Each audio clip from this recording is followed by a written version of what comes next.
Apart from getting the initials on your shirt, what are the other big differences between being a player and now coach or manager? Do you mind which one you called?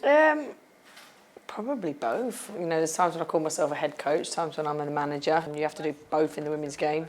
But it's the commitment and the time. You know, I was very committed as a player and I was very driven. But if you want to get this job right, it is all hours. But I love it. I absolutely love it. And you've got a great group of players and you can see they want to please you.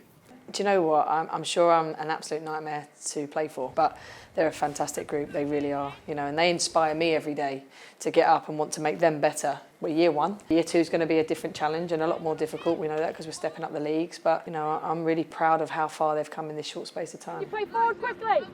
What do you need to improve to make sure you're not fighting to stay up at the end of this time next year?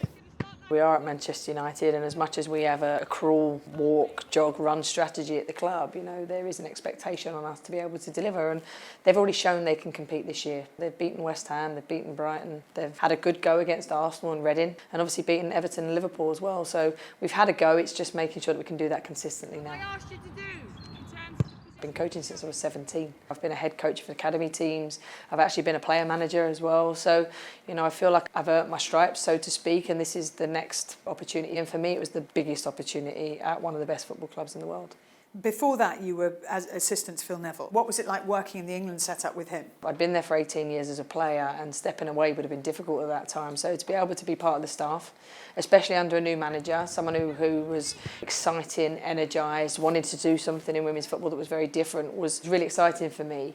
The downside was you're not on the grass very much, and I kind of had a real thirst and appetite to be developing players every day. So when this opportunity came up, I jumped at it. And it means you can pull the bib on in training and get out there yourself. Yeah, very badly nowadays, very badly. Do you think we are going to see a huge number now of female coaches in the game? When I go on coaching courses, I'm still the only female in the room. And I think if you have female coaches at the top of the game, there's role models all over that you can look up to. Awareness is key.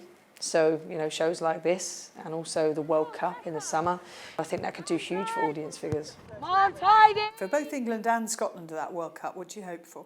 I hope they both get out of their group. I think that'll be key. I'm really excited about that opening game for both of them. I think if England can get to a final and win it, I do think it could be a watershed moment for women's football in this country.